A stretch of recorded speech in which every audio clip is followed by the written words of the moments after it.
Mr. Timothy Kateta amene ndithu ndi mtolankhani wakalekale ndithu malayi muno tikulandira Timothy. Azikomo kwambiri msakanachi. Ndathokoza kwambiri. Ndi nkhani imene tifuna kambirane tsiku la lero tini nkhani zingapo. Koma ndimafuna kwambiri tayamba ndi nkhani imene yakhala mkamwa. Taonapo ndithu kuti apolisi masuku apitawa anamanga anthu angapo makamaka pa nkhani ya mawu amene anthu akunena akuganizira anthu amenewa adayankhulapo mbuyomu makamaka pa nkhani ya kugwa kwa ndege imene inagwa kuja kuchikangawa masiku apitawa. Ndiye tinaona polisi adamanga anthu angapo ndithu ena ayo ndavunika lindo taonapo anamangapo kamlepo kaluwa komanso ndi ena abusa ena amodzi. Nkhani imeneyi yabweresa zoyankhula zambirimbiri. Timafuna timve kuti nkhani imeneyi chikuchitika kwenikweni ndi chani kuti mwina anthu athe kumvetsetsa nkhani imeneyi. Mwati ambiri misaka sakula nkhani imeneyi mukadutsa zotani. Zikomo kwambiri. Nkhani imeneyi nkhani yofunika kuti tilankhulede. Chifukwa pano pachazinake pa Timvetse. Yes. Ndiye ndifuna kuti titambasule kuti chikuchitika ndi chani. Chimene chikuchitika ndi chani. Ndipo ngati Malawi tione chani. Nkhani ya kumangidwa kwa anthu chifukwa cha lamulo limene limaletsa kuti munthu sungangolemba zinthu kapena kuyankhula zinthu nkuzipanga publish pa social media zabodza zosakhala bwino kazonyoza munthu wina zonyambolesa munthu wina amanena kuti cyberbullying all those things zili lamulo limene timaletsa. Andi lamulolo sutilapangidwa dzoloyi lapangidwa kalekale 2016 how ya DP government amene anaona kuti Amalawi pa social media pa kukhala zosakhala bwino zo uyipisa mbiri anthu ena wapanga bully waopyeza kautani ndi zimenezi kuti tiyike dongosolo tipange lamulo. Ani lamulo dziko silabasi mukupanga deal nzonena kuti kodi social media kodi cyberbullying anathu upangidwa bully kandani kunyozana upekerana zinthu zoti wina akawerenga anthu social media imakanga kuti poyamba zimakanga kuti aliyese can write anything on social media. Aliyese ukhala mtolankhani upanga report nkhani mwina zabodza zimene wakalizazo fona kuti ali ni phone m'manja. So cholinga inonena kuti zakale chonchoya chifukwa choncho sibwino. It is wrong. Now mukamba zimene zikuchitika pakati panopa zimene akupanga polisi maresi nkhani itu zimene akupanga polisi kumanga anthu amene akupanga zimenezi imeneyo si nkhani. Nkhani ndiyakuti ni ndale ndipo ndale zachipani cha DPP. Kodi pali ndale pamenepa? Ndale zake ndipo zosayamba. That's why pano tifesane. Ndale zake zosayamba. Mdziko muno munachitika ngozi. Tosi tikudziwa. Mene wapanga mtusi programu wadenaso. Mtono machitika ngozi. 10 June to be specific. Yes. Pamene tachita ngozi ya MDF ndipo tinadaya a vice president yathu. Very shocking to everyone. Ndi anthu enaso 8. Very shocking. Zoti sizinatichikirepo. Zinzonena kuti zachisoni.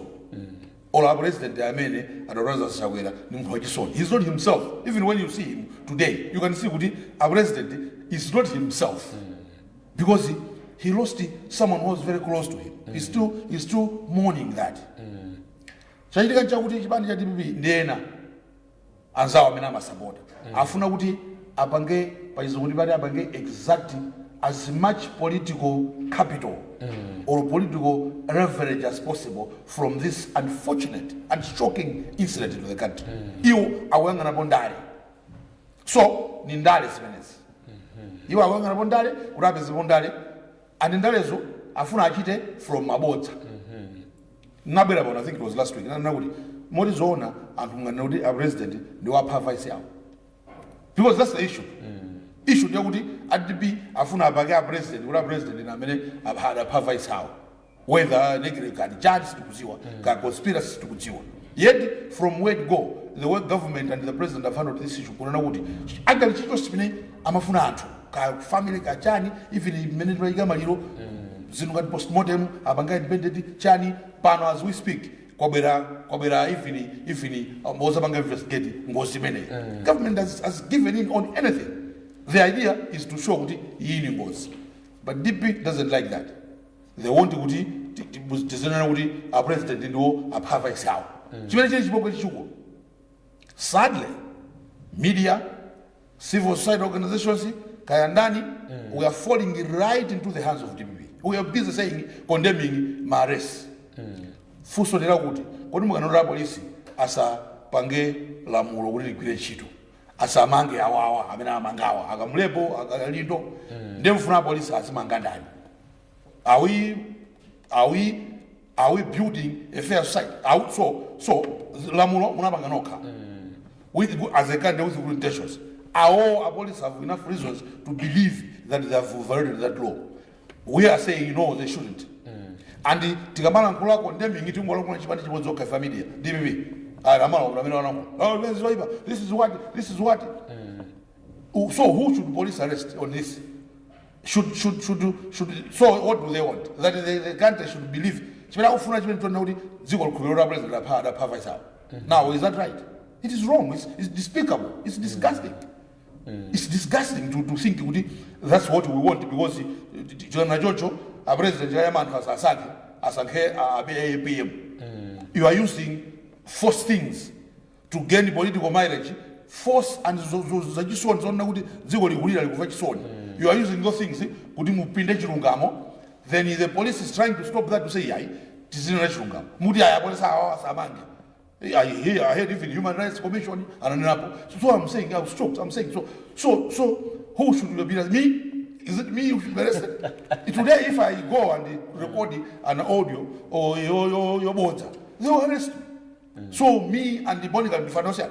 Me and the can should be arrested if the police is because the issue should be was that are there enough reasons to think they are not even talking about that.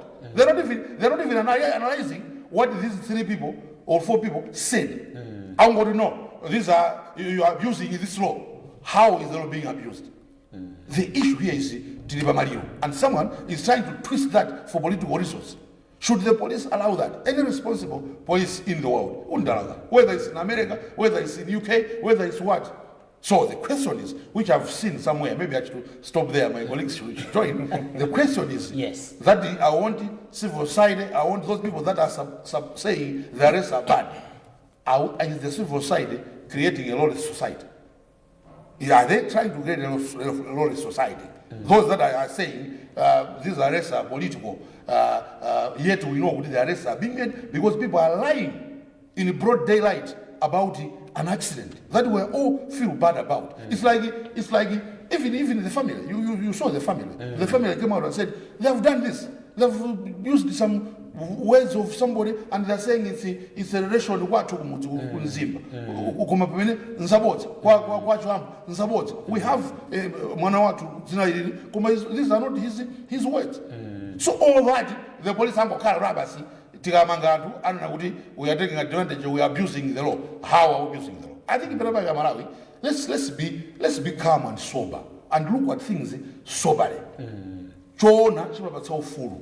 We should not allow people that want to twist things, want to lie, and then we should give them a leeway of lying. Allow them to lie, and then turn around and say, because free speech. Free speech does not say Muruzinama. Yes. If you know I cannot ask you, Ganache, to concoct a story and then put it on the network, in the bulletin. It's illegal. It's not free speech. Free speech is the opinion based on solid facts. And you say, this is wrong. It is wrong. But if he hasn't done it, and then you say, Abangabe, it is even evil. That's evil. You can't do that. It's not even free speech. People that know free speech is not lying. Nobody can lie to us. Oh, this is free speech. Free speech is not lying. Especially over then you want to twist it and say it's a free speech. There's no such a thing as free speech when you are lying.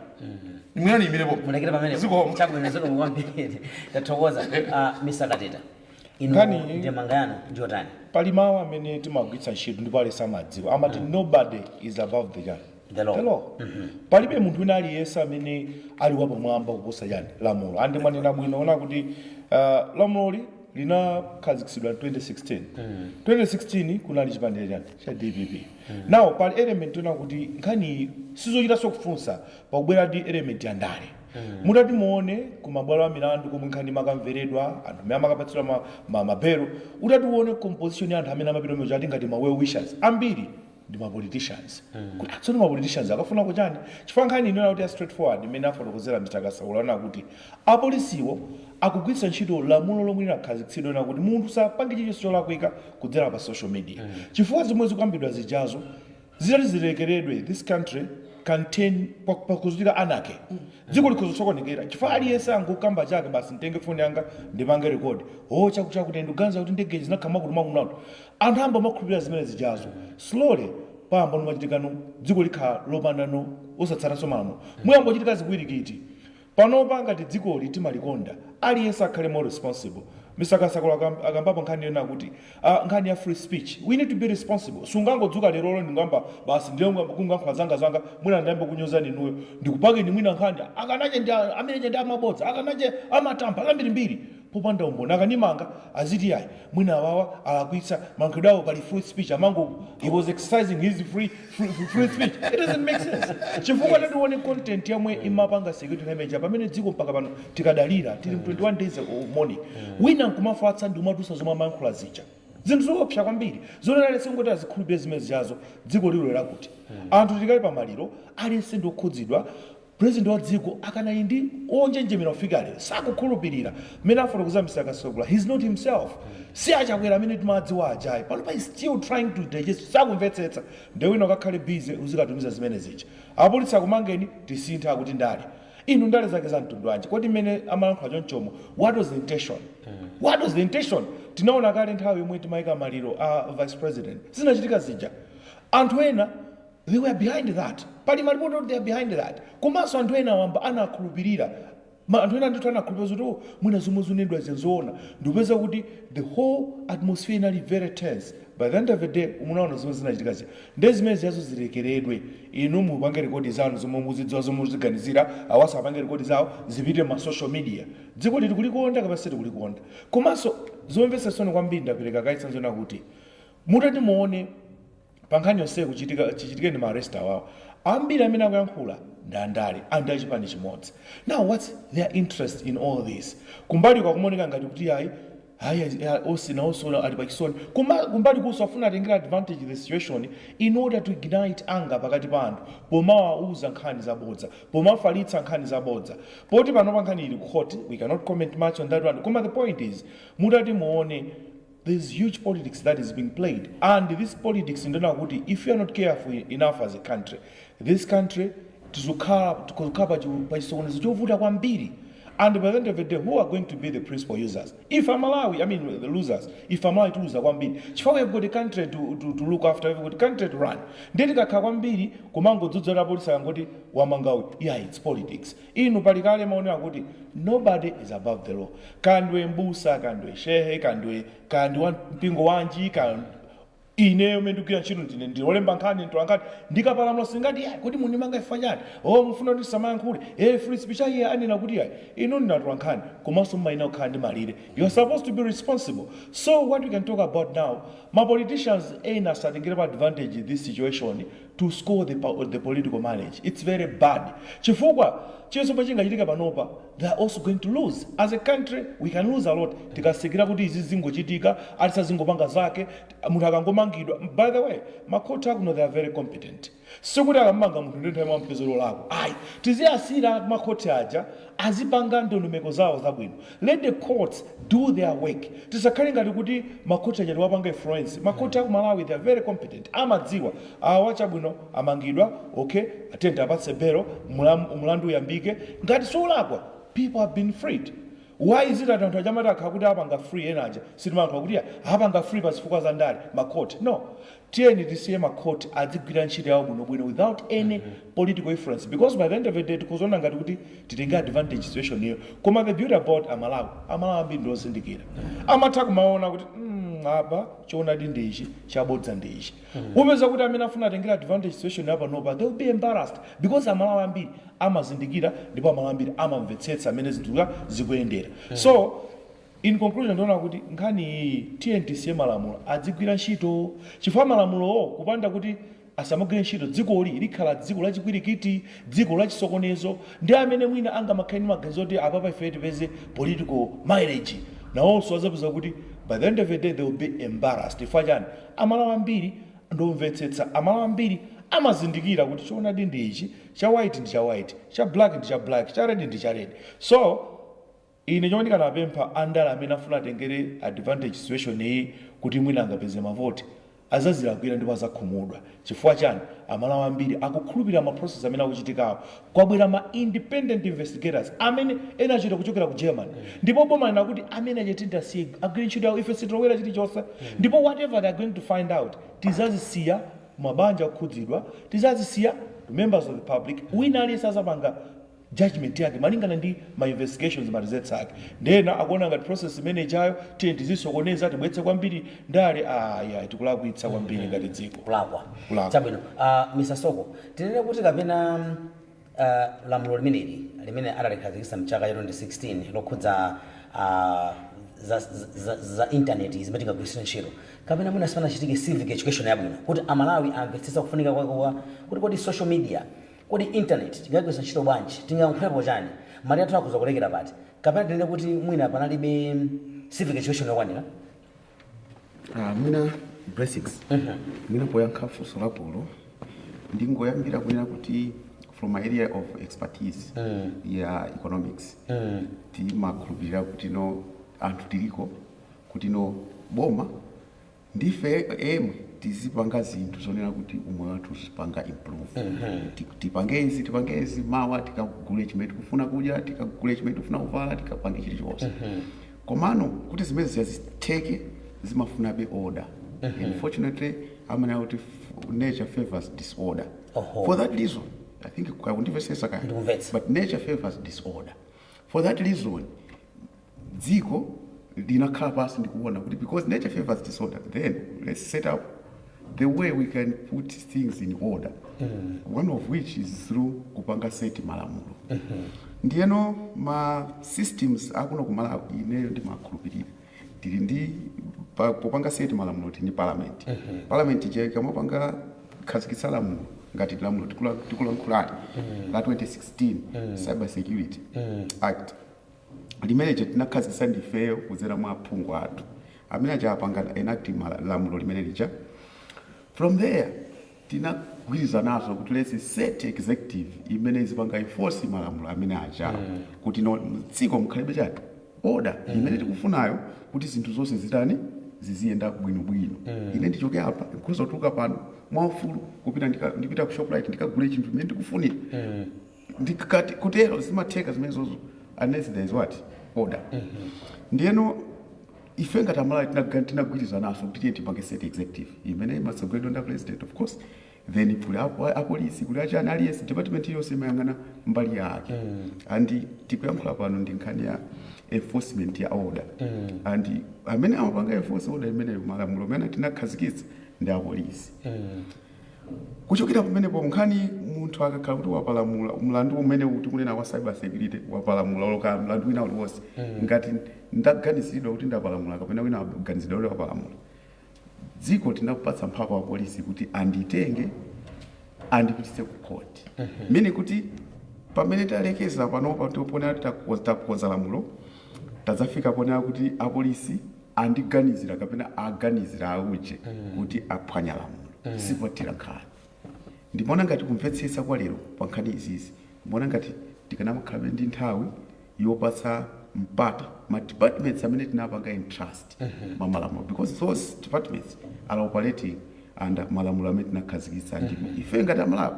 tinavomereza so what it means is lamulo limene tikunenali apolisi agwirapo ntchito yawo iwo akungoganiza amati akuganiziridwa akungoganiza kuti akasakula alakwira lamulo lakuti ndi amatenga kwapititsa ku court kwausa court ife tikuganiza kuti akasakula alakwira lamulo lakuti ndi akoti nawonso pali process yawo imene amapanga kuti apange check kuti akasakuladi alakwisa kapena ayi ndi apa tili pa stage number 2 stage number 1 tinakhazikitsa lamulo loti tithandize kubweretsa order Stage number 2 panopa poti apolisi akupanga enforce lamulo lija.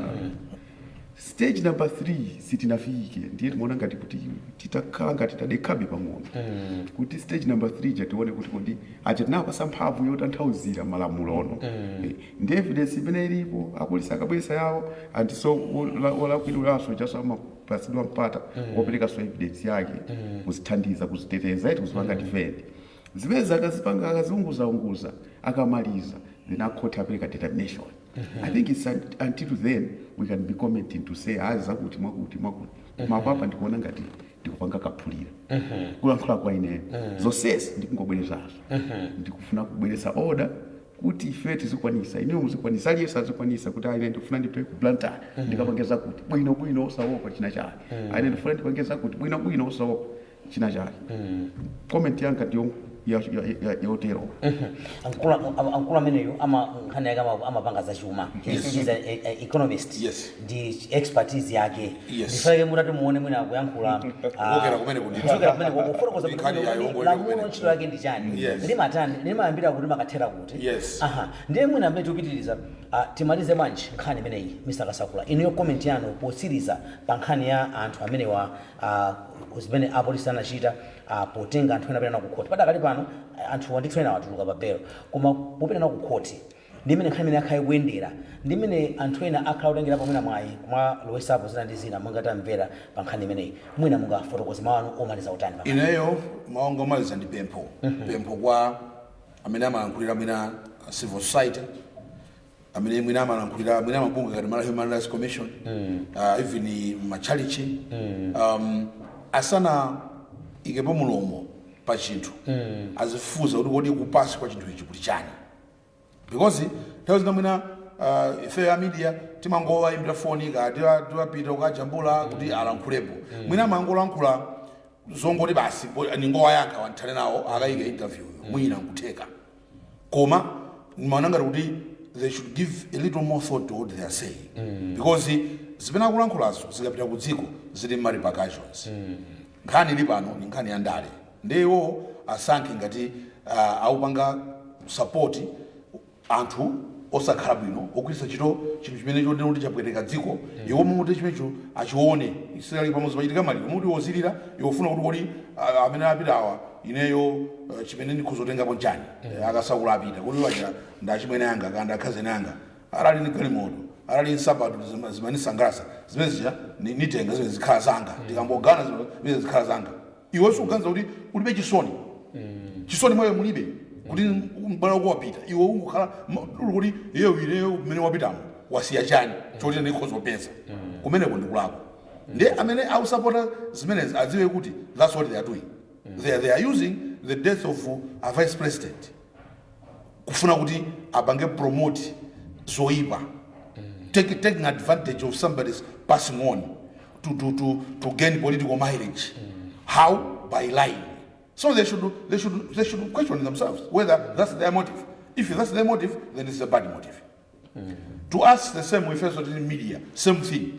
Tiamana kuti olero timbire anamalomba awo timbire kuti this is what we are talking about. Kuti zimene tukambazo zimene kamba anamalomba nzandale zongofuna kuti apange twist zinthu kuti zinthu zikhale bwino kumene kuli kulako. Komanso apolisi ineyo agwire ntchito yawo mwa malamulo a dziko lino. Ndipo ineyo apolisi ngati pali chimene chikudandaulisa chimene sanachite ndi nkhani ya kunchewu. Convoy ya maliro a vice president ikupita kunsibe malo omaliza vice president idapangidwa attack around stretch ya chewu anthu 4 anamwalira because inajejemesedwa convoy jeneza kugunda anthu ena osalapo innocent people. 4 innocent people have died. Until now, we have not heard anything about what the police have done. Have they investigated who did that? Have they investigated? Amene anzake tikulira iyeyo convoy kudusa maliro then he starts attacking it. For what? Until today, we have not heard whether the police have investigated who was behind those things. Because for those young people, that convoy, there should be someone big who paid them, who drove them to commit that crime. The police are duty bound, just like they are checking the social media. checking people that are lying, accusing the president of Zaboza, Zoti Sangabank. The president can't even kill a fly on the wall. So for someone to think, a president to say, they know what is going to happen in Zaboza. The president did not conspire or plan or to kill his own vice. Zaboza no problem, but they're still saying it because of political reasons. Those two should be brought to account so that to preserve Pusio. As here, Mr. Oka said, we need an orderly country. All of us need an orderly. Even you all, they too need an orderly country. They are doing this because they are selfish. So the question is, those that are supporting them and saying no, Musamanga ga Mulepo, Musamanga ga Galindo, Musamanga ga Abusa Kumpoto, when the police have enough reasons to suspect that they are committing a crime over a very serious matter. You know, Kanya Ndege, Tosin, people want to be experts. You know, I'm a journalist. How can I speak anything about the plane? Couldn't Ndege, Ima Indabachi, Ka investigation, Ima Indabachi. We are allowing them. We, the media, we are allowing them. Muruni, Kanimbusa, Kaninturankani, Kanimpusisi. Stick to being a teacher, stick to being a journalist, stick to being a Mbusa. You can't start commenting on Zone knowledge. The people who comment on that, Namene Amazwaza Nege. They should talk. My investigators, Duamena Mazwaza, Duamena Kosuza Chungabu. Kudgodi Shinachikan on that faithful, painful day for everyone. For us to lose our vice president in such a violent manner. Nobody now knows what government does simply say, Tita, I'm an expert. They should go. Army, if you have an investigation, it's not enough. We are going to invite experts to come and at the end of the day, we want to know the truth. We want to know the truth. If the army was running all the planes, Gachani, we don't know the truth. We want to improve. We don't want this to happen again. If we don't, then the vice president has died in vain. It means we have learned nothing from it. So all of us are saying, let's investigate. Then somebody should be putting in note. Pagulu. If Magora Maduza, also Majinjera Pagulu, Ulipa Pagulu, Basi, Mugaman Sabuno, you will follow immediately, could you want to go in Zima would Salira. I'm not Zima would Salira, Funo Ginger. Zawut Salira, Zuzaguru, would tell away. So, my advice, my conclusion is a policy, Kuncheu, Unajika something that we have not heard. Yes, they are doing well. In investigating, in scouring the social media and seeing who's trying to take advantage of this painful thing to Malawians, painful thing to the families of Chilima, plus the other eight people. Very, very painful. Someone is trying to take advantage of that pain to exact political advantage. That's very unfair. So the police must investigate the Cheo thing. We want to know who stoned the convoy of the vice president's funeral. We want to know as a country. We must know. We deserve to know. Then those that are commenting on these things blindly fall into the hands of DBB. Because behind this thing, there's something deeper, sinister. You can't take advantage of such a tragic incident to think, oh, if there's a chance, and then we should use this. No, use the truth. Use your plans. You are waiting for somebody's fate to take advantage and try to think can vote for you. I think what Timothy said is very, very, very good, because he said, Amalawi, Amazwacho, the majority of Malawians are Uzwacho, and these people are wasting their time. But we must tell them, don't forget, Mubanga Zakut. Ndatokoza kwa basi. Ziko akateta mumaliza banje. Ine ndimaliza pamene afala kuzama sakasaka kuna kuti nkhani isura polisi anjenjemere for anthu akulankhula zambiri. Palibe wina aliyense oposa lamulo ngakhale ku polisi kwenikweni kwamatha kumangana. Wa polisi nzawo akhadwa ta waphwanya lamulo. Ngati apolisi amatha kumangana ifanya angotsatira malamulo palibe zoti ine amani officer ine sindingamangidwa amatha kumangana. Nkhani yakuncheudi nikhanira kuti apolisi ndithu aina apeze chiona chomwe chinachitika. Chifukwa thaina muna ina akambidwa aposo nkhani imene una kuti ndithu akuti pamaliro ena akayala nkhata kumaombera manja inu zinamazayitikapo kuti ena akuti akayala nkhata kuombera manja chifukwa anthu ambiri ndanakaya kuti amalawi amazindikira kutepa kuti nkhani yitu kwambiri ndi ndale zake zoti pena pati kuzitcha kuti zochititsa manyazi chifukwa chani munthu akayala basi kuombera manja inu ine imene ndimazifunsabe ine am from Chewo. I don't think kuti anthu akucheko chakana kugaza kuti tintipange izi chifukwa ifeyo ngati anthu akucheko ngati wina aliyese akuyambira president malawi wina aliyese zidamuchititsa mantha ndipo zikanatikhudza mpaka lero. I don't think normally tikanatha basi ati tikagende maliro athu omwe maliro akubwera a vice president athu nditi zikagenda. I mean, can that make sense kwa munthu wanzeru? Maliro ndi athu akubwera kumudzi kwake Chewo akubwera kunsipa ndefe tikazipange organize tikagende convoy ya maliro athu. Anthu amene ankalira muchoonadi ankanena ife tinaona mene maliro amafika. Anthu amene ali genuine amene timalira di muchoonadi timata convoy jakudutsa nkumalira. Ena mwina kutchinga njira ija kuti soti apafuna apange chipongwe koma kutsanzikana nawo vice president kuti munthu wako athu wapita.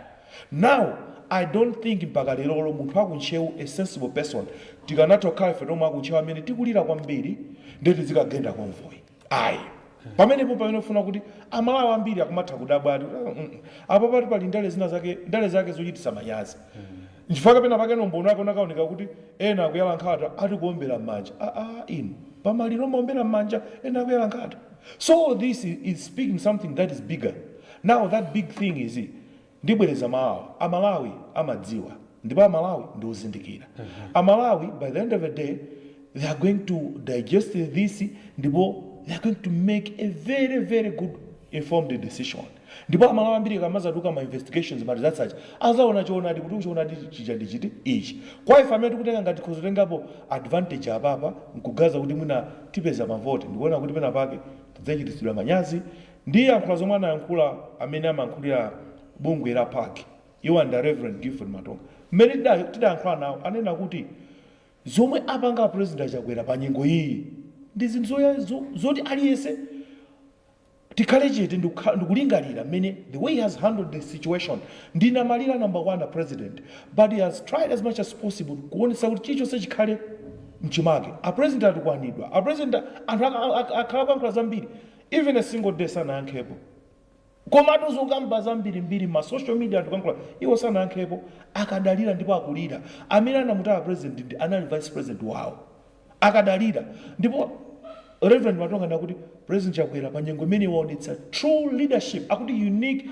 to quote him akuti unique leadership skills kuti pamene akulira potaya munthu amene amadalira kwambiri ngati wachiwiri wake koma zozimwe zakhazi kuyankhulidwa zija iwowo sanagwiritsepo ntchito mwina mphamvu because the president ali mphamvu zonse.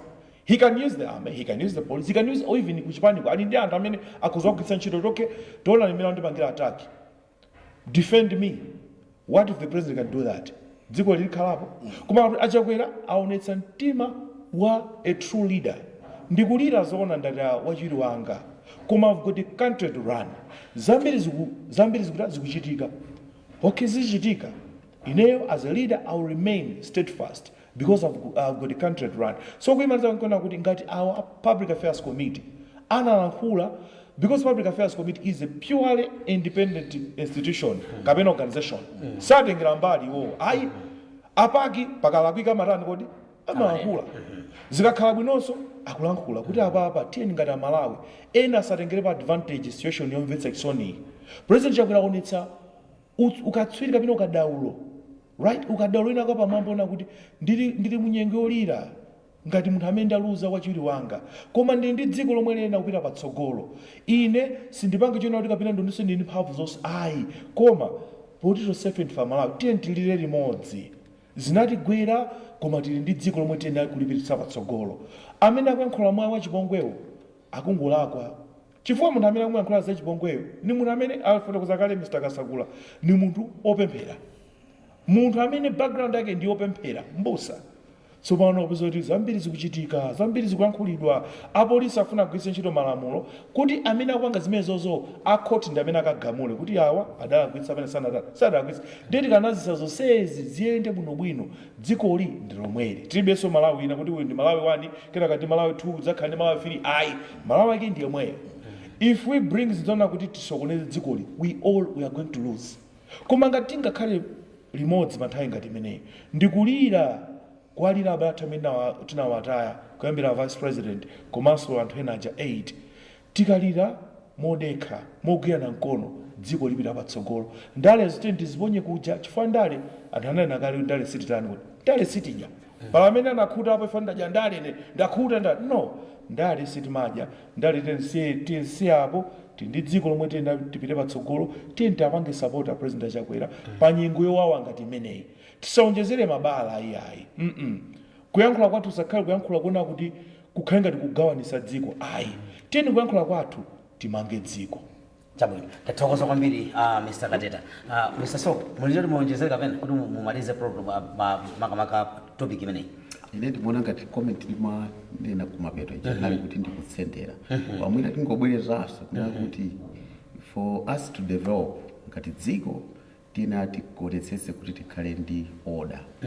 And order yakuti iteke titsatire ma process athu amene alili. Tili ndi lamulo, aba amene atipatsa lamulo, takhazikitsa lamulo tokha kudzera ku parliament. Takhazikitsa executive tokha kuti no iziyang'anira in terms of kupanga enforce lamulo limene lichi. Amene ajasipa matero yayi. Nawonso amene aja atha kulakwisa, atha kukonza. Court ndi kumene tinapatsa mphamvu yotanthauzira lamulo lichi. Ndiyeno tiye tidikire kuti mwina kapena akhoti adzaikepo mulomo wawo kuti kodi zili motani. Tikatero mwina tikhoza kukhala tikuyenda chitsogolo. Ndathokoza kwambiri, nthawi ndimene kuchita njiro kwambiri fe kuthamanga kwambiri, ndiye tipite kunkhanira. Padakali pano ndimafuna timve ndemanga kuchokera kwa inu akuluakulu kuti kodi kubwera kwa makamaka pano padakali pano tili ndi vice president amene president asankha, tonse tikudziwa kuti ndi nyengo yolira tikulira atatisiya vice president achilima makamaka kudzera pa ngozi ya ndege. Malingana ndi malamulo amapereka ndithu kuti president akuyenera kusankha wachiwiri wawo wina, ndiye zimene zinachitika taona kubwera Dr. Michael Bizutusi kukhala wachiwiri kwa mtsogoleri wa dziko lino. Mwina mungayankhulepo zotani pa zakusankhidwa kwawo tikayang'ana makamaka kuchokera mmene analili achilima kubwera kwa iwowa kuchokera ku chipani chawo komanso kuchokera ku tonse alliance ngati mgwirizano wa tonse, mungafotokozepo zotani? Tiyambanso ndi Mr. Kasakula.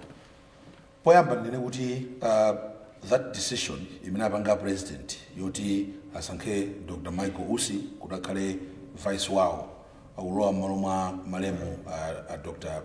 Saulus Chilima ndiyoti ngati dziko anthu ambiri ayilandira bwino.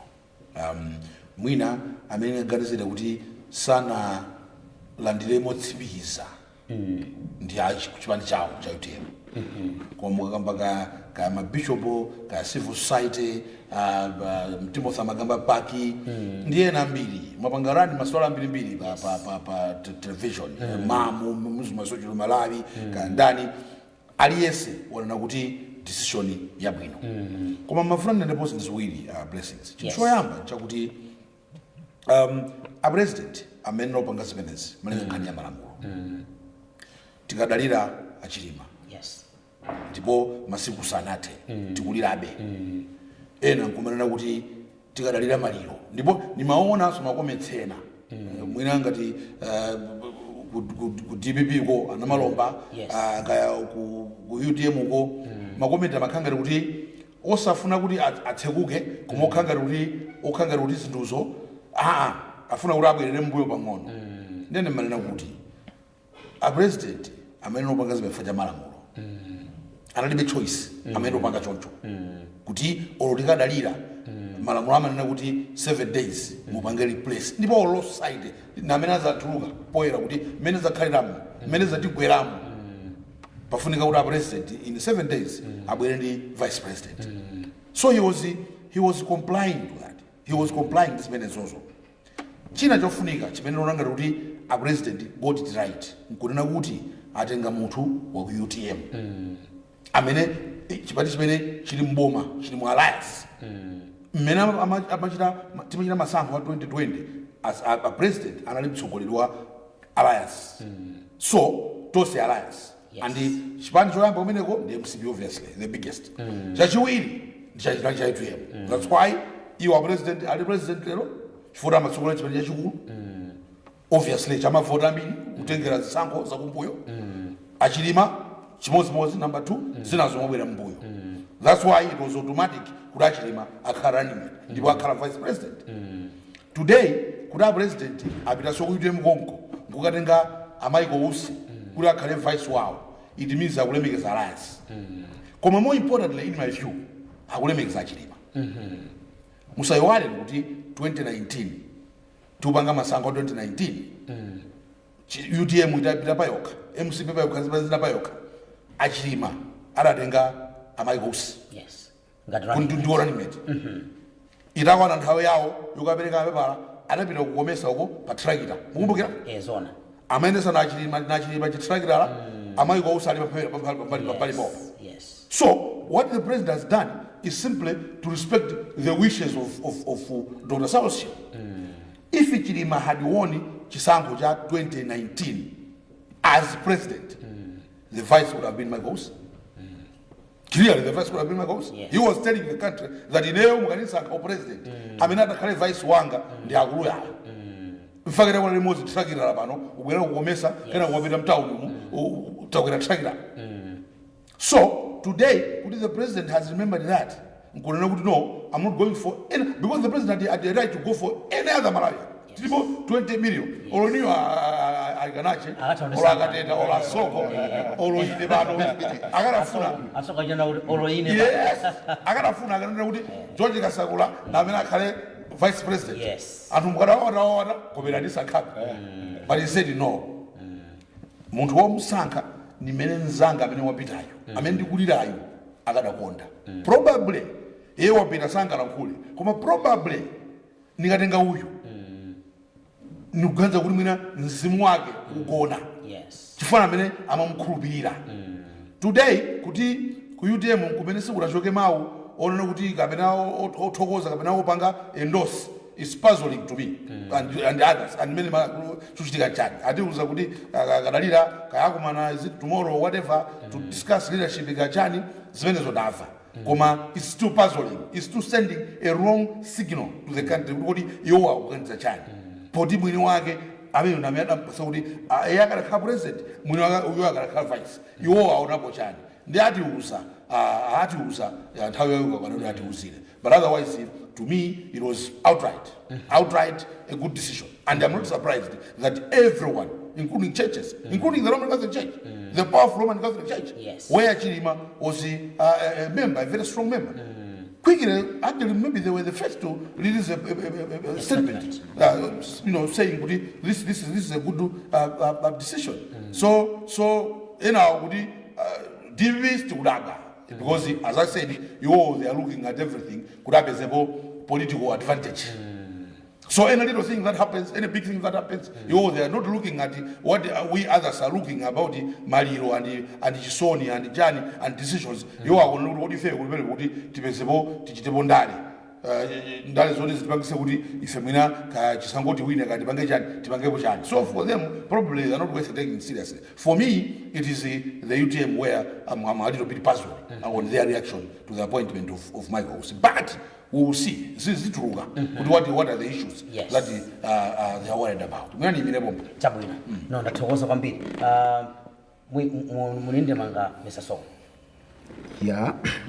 Basics I think ndingo upanga so connect ndi topic yatangomaliza kumeneyi ndi manena kuti dziko kuti liyende there must be law and order and in fact zinthu zitatigwera za chisoni zicha lamulo lilipo lona kuti zikachitika zimenezo what happens and limapereka so deadline and as bwana Kasakula anena 7 days within 7 days president amene asankhe so vice and in my view a president anapanga anatsatira lamulo ngati amanena akateta kuti palibe amene amakhala above the law, in which case akanakhala kuti sanapangenso zimene zija anthu panopo bweza akuyankhula zambirimbiri mwinaso kumapanga kuma interpretation court kuti apa president aphwanyamo. So a president had to make sure kuti apange comply lamulo ndi anasankha a vice awo. My interest is yonena kuti kusankha kwa vice acha kumene anasankhira iwo akuziwa kuti awa ndi nyamata wanga kwa right hand man wanga oti ineyo ndikhoza kumutuma kulikonse kawa mutuma kaya kuti akagwira ntchito ngati ineyo. In terms of capability, mwina comment in terms of capability, I would say kuti kutengera ndi mmene timadziwira Dr. Chilima. Dr. Chilima anali munthu wa serious. Anali munthu bewozisata andi ntchito imene wagwirako kutengera mbiri kuzafika mpaka nthawi imene amamwalira. Anali oti amagwira ntchito molimbikira komanso mozisata.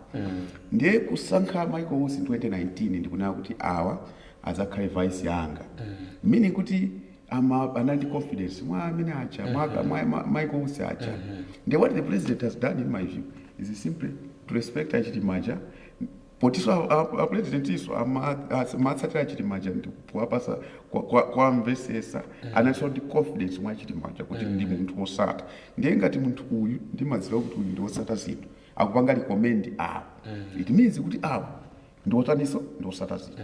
So what I do is ndingwapanga cha appoint amene apangeli place akulu apo because alert anali akulu a Michael Usi.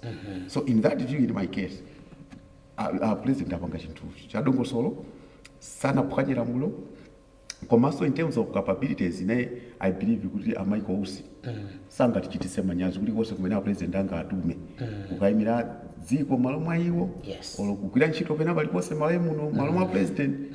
Ndili very sure and very confident kuti a Michael Usi aja Dr. Michael Usi agwira ntchito mmene zimayina zakhalire. Zonsezi ndikukamba ndikutiranso economics simply to make sure kuti dziko liziyenda chisongola. Ndikhoza komenta cho. Tathokoza kwambiri Mr. Emmanuel Soko. Mr. Kadete. Mwachidwe kwambiri zambiri afotokoza kale asoko komanso Mr. Kasakula. President angonetsanso tingati ukadaulo paderadera powasankha Usi one apart from kuthekera komukuli mwa Dr. Usi. Dzina la Dr. Usi si dzina la chilendo. Agwira ntchito zambiri. Anali ku ADRA komanso he has been a cabinet minister, natural resources, anali ku tourism. Ndi munthu amene a president awakhulupirira ndi kuwadalira. Apart from zomwe afotokoza kale zokuti izizi ndikungokwaniritsa tingati mwina chifuniro cha malemu a VP. Komanso a president aonetsanso kuti afotokoza leke Mr. Kasakula kuti anali ndi mphamvu akanatosankha wina aliyense. Mwina apapa kanati tsopano akwanatana kuti tingali mphamvu zonse tizipange concentrate mu Malawi Congress Party. Zikanatha kutheka akanasankha wina aliyense mu Malawi Congress Party. Koma anena kuti ayi tidali pa mgwirizano ndi UTM. Mgwirizano umenewo ndi ulemekezebe cholinga Malawi ipite patsogolo. Komanso vice president amene tinaye pano akuchokera mchigawo chakumwera. That should tell you kuti a president achakwera sakulabada kwambiri zokuti mwina mphamvu zingopanga concentrate central region. Ayi, let's see, tiye tionetsetse kuti Malawi ndi mmodzi. Andota tione tingati I'll divert a bit. Speaker wa nyumba mamo North Mike Catherine Kotani Hara pano president achakwera center a vice south. You do see kuti that is also giving a strong message pankhani ya unity. Ndanakale kuti akanafuna akanatha kuti MCB nditengaso momuno mu MCB. Olumuna kanaloke panopa this is the time ndilenge wa muno mu MCB pamene kangana chisankho ya next year. Achakwera ti ya zimezo hayi. Ineyo ndikhulupirira Usi amene adakhulupiridwanso ndi malemu a vice president Chilima kuti anawakhulupirira Usi kuti ali ndi kuthekera. Kuthekera kumene koko ndikufuna ndikukwaniritse. And china ndisangalatsanso kwambiri mmene afotokoza Mr. Kasakula kuti oyambira kupanga congratulate anali pa mpingo wa Katolika. By the way, tionetsetse nthawi yonse ya mavutoyi mpingo wa Katolika onesa kuti ndi mpingo weni mpingo chona kuti amapanga zinthu amangotsamira pachoonadi ndi chilungamo. Mutati muone vini malalika amene analalikidwa pakana amene timayika zovuta zathu. Ulaliki omanga ulaliki otipangisa kuti amalawi ngakhale zatigwera tiyeni tigwerane manja tikhale anthu otani okondana ndi okhulupirana kuti tipite chani tipite chitsogolo ndipo pakusankhidwa pa ausi ngakhale mpingo wa katolika kunena kuti president you have made the right choice anzathu a Muslim Association kuno Malawi iso nawonso chimodzimodzi amabungwe osiyanasiyana kuyamikira kuti president mwasankha bwino amene mwamusankhayo athandiza dziko lino kulipitisa patsogolo even mu speech yawo Dr. Michael Usi ananena kuti president ine ndigwira ntchito president ndigwira ntchito mandimva ndigwira ntchito ina kuti cholinga chathu ife tikuyang'ana chani tikuyang'ana Malawi siri kuyang'ana ndale ya ife tikuyang'ana Malawi kuti Malawi ngati angasunthe from point A to point B dzikoli lizakhala dziko labwino koma ena kusankhidwa kumeneko mina afotokozera kale misakasaka kuti mpaka lero sadankhule chilichonse inu amene osankhidwayo ndi vice president wa chipani cha UTM koma ku UTM kuli zi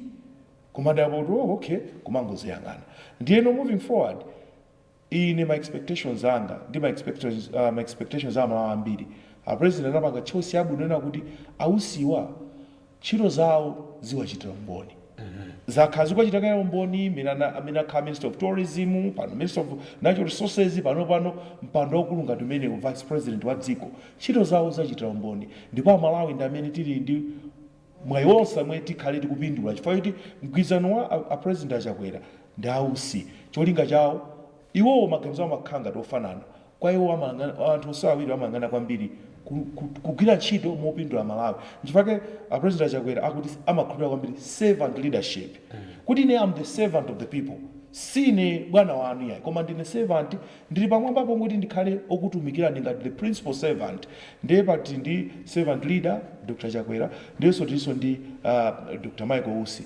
dzikoli ndithu amalawi tikapereka support yathu kwa amene wawo Malawi asuntha Malawi apita pena pake anthu ambiri akhamana kuti chifukwa mokanga kuti tingotitimira pamodzimodzi koma chibweni boma la Chakwera zambiri zikuchitika zimakhala zomvetsa isoni kuti ambiri zabwino zicha sitikuziona tikumang'ana kumbali koma ife chomwe tikufuna zipanga pikiti zimene kuti by the end of the day tikhale ngati kubwesa pandale china chilichonse chongoti chomwe apanga Chakwera chabwino tichibweretsepo ndale ndiye for sure ndibweza mawa amalawi will always be the best judges amalawi amadziwa choonadi ndipo amalawi akachigwira choonadi amadziwa kuti ife kangochigwira ichi wina wakankhula za mtundu wanji ife sitichisiya chifukwa choonadi ndichiti ichi ntchito zomwe za Dr. Chakwera zomwe zochitika pano anthu akuziona palibe zonso ngamawuzeso anthu akuziona okha mukamona situko zosiyanasiyana ino ndine posayera tinachokapo tinali nkhatapi kumaona kuti zikutheka madzi abwino amalawi zimene kuti sungaphimbe maso kuti asazione akhala akuziona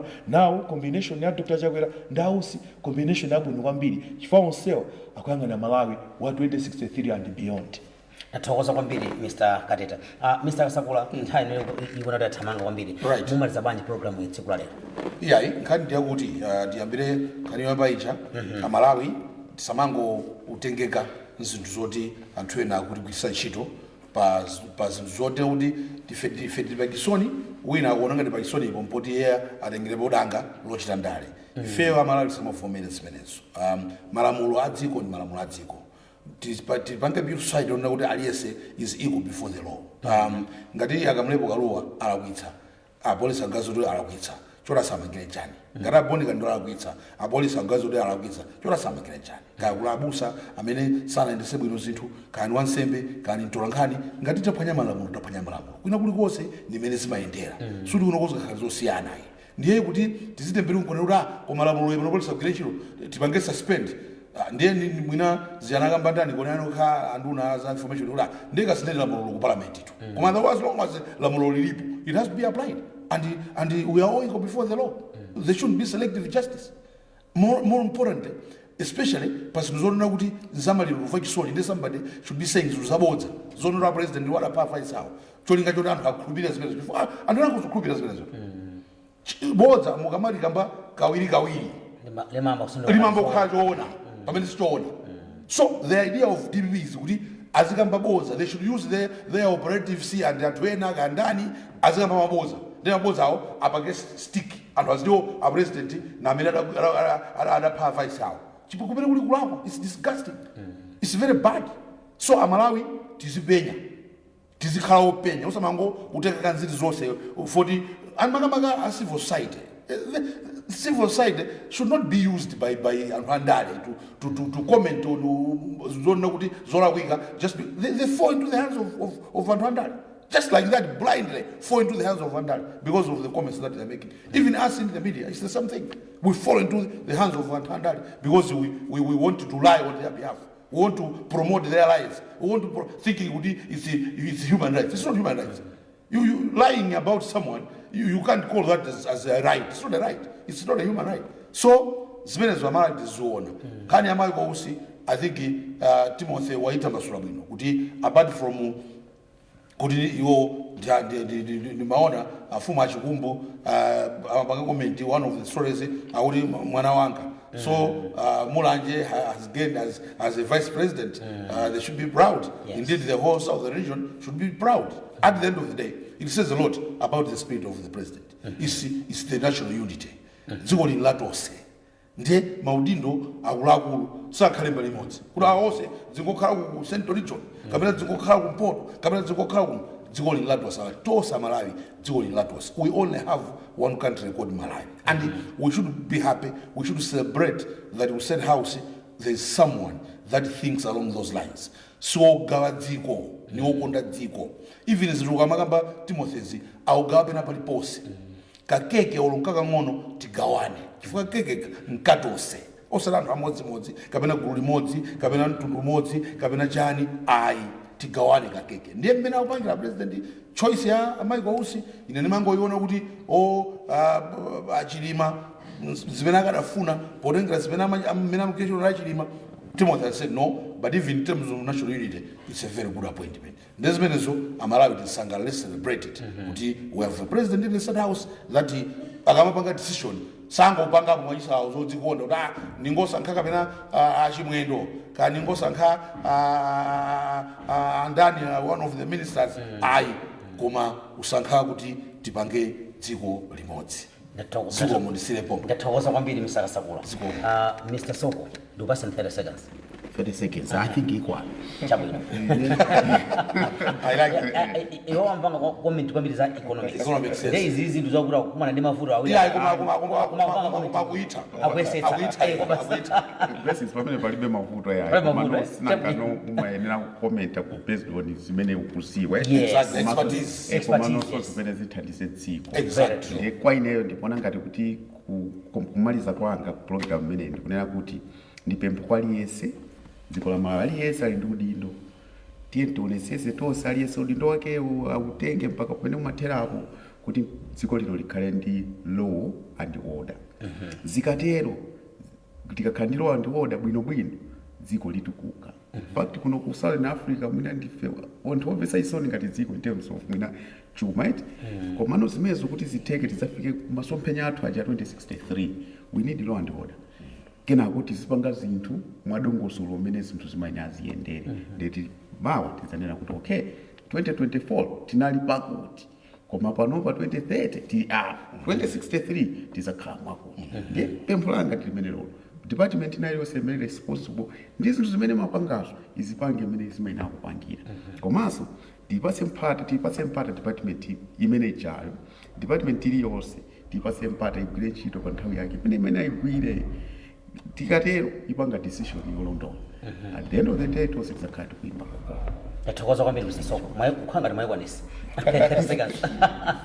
Mr. Gateta. Inenso 30 seconds ndingona kuti ngati dziko pakadali pano alisakulira. Koma nkati kulira tina umayisuntha ngati dziko.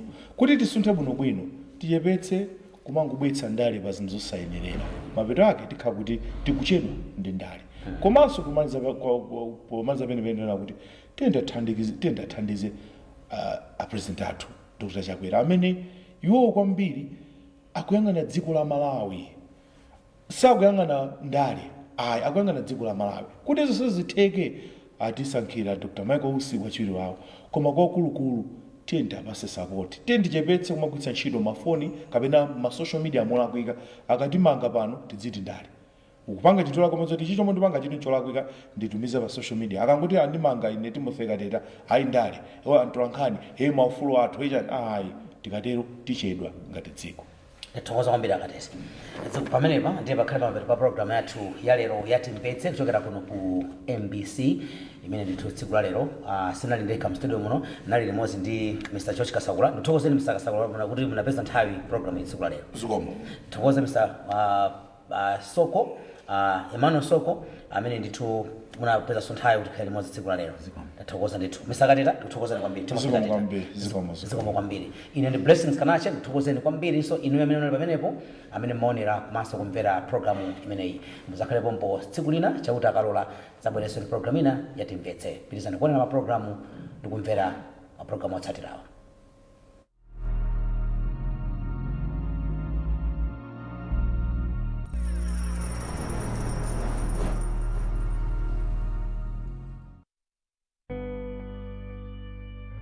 Let's talk about